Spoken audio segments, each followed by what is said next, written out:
हिमांश्री, पिछले कुछ दिनों में जो बदलाव हमें महसूस हो रहे थे, अभी कुछ दिनों ऐसा लगा कि जैसे मैं जो मेरा पुराना जो भी कुछ है वो एकदम से हट रहा है, मुझसे बहुत दूर जा रहा है और मैं एकदम नएपन की तरफ जा रहा हूँ। लेकिन कुछ परिस्थितियाँ बदली, कुछ वर्क प्रेशर ज़्यादा आया तो वो चीज़ थोड़ा सा अभी डिमिनिश हो गई है, कहीं चली गई।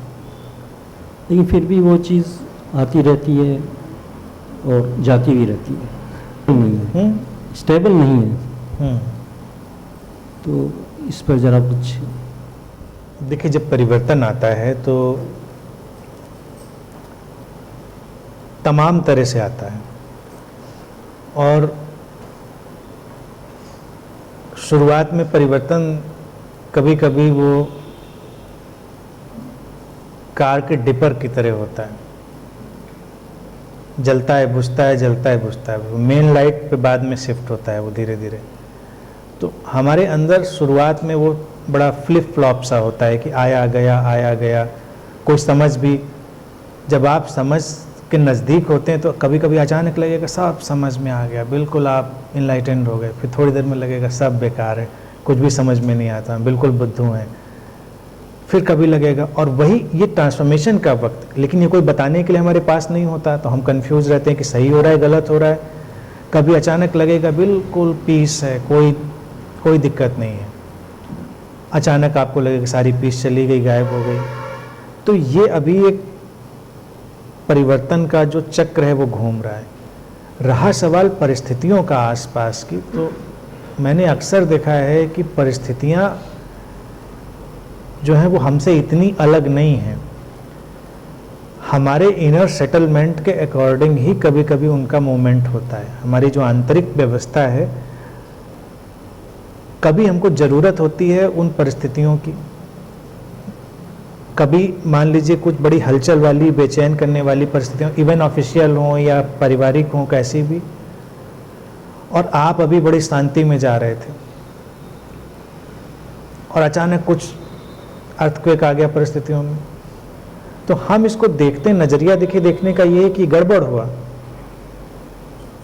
लेकिन आप थोड़ी देर में देखिए, नज़रिया ये भी हो सकता है कि ये उस पीस को और गहरा करने का भी तो आयोजन है।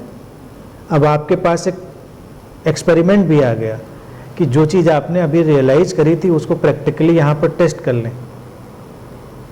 यानी कि अगर हम अपने कमरे में बैठे हैं और हम बिल्कुल पीसफुल हैं और हमको एकदम से रियलाइज हुआ कि यही पीस है और यही एक्सेप्टेंस है, देखिए अब कोई प्रॉब्लम नहीं, और जैसे ही आपको एक ख्याल आएगा, आपका फ़ोन रिंग करेगा और अचानक आपकी पीस को डिस्टर्ब करने का, एक्सेप्टेंस को डिस्टर्ब करने का सारा इंग्रेडिएंट अवेलेबल होगा। कई बार मुझे लगता है ये नेचर का अपना अरेंजमेंट है कि अब आप उसको प्रैक्टिकली वहाँ पर एक्सपेरिमेंट में डाल सकते हैं। और अगर हमने एक बार डाल दिया उसको और उसी इक्वेनिमिटी से, उसी समता से हमने उसको डील कर लिया, तो परिस्थितियाँ भी सेट हो जाएंगी, ज़्यादा देर फिर हमको परेशान नहीं करेंगी, क्योंकि ये नेचर्स वे है, लाइफ का वे है। अक्सर लोग इस बात को नहीं समझते हैं तो ज़्यादा विचलित रहते हैं, उनको लगता है ऐसा क्यों हुआ, सब अच्छा ही रहता है तो क्या। लेकिन नहीं, आप एक बार गुजर जाइए उससे और पूरे धैर्य से। अभी देखिए, एक मित्र को मैं समझा रहा था, उन्होंने मुझसे कहा कोई उनके साथ घटना हुई, उन्होंने कहा नहीं, उसके पहले उन्होंने ये बोला कि नेचर जो कराएगी बस मुझे एक्सेप्टेंस है, जो होगा अच्छा ही होगा। फिर कुछ हो गया तो परेशानी आई। तो मैंने कहा कि अब जब हो गया है तो ये उसको टेस्ट करने का मौका है कि जो है अच्छा ही है। अब आप अगर उसको बुरे में एनालाइज करेंगे तो आप अपनी उस विजडम को कहाँ रखेंगे। तो जो आ रहा है और जा रहा है और उसके बीच में सिचुएशन का एक करंट जो है, तो उस सिचुएशन के करंट में उसको प्रैक्टिकली जी लीजिए एक बार, फिर मुझे लगता है कि वो जो उथल पुथल है सब सेट हो जाएगी।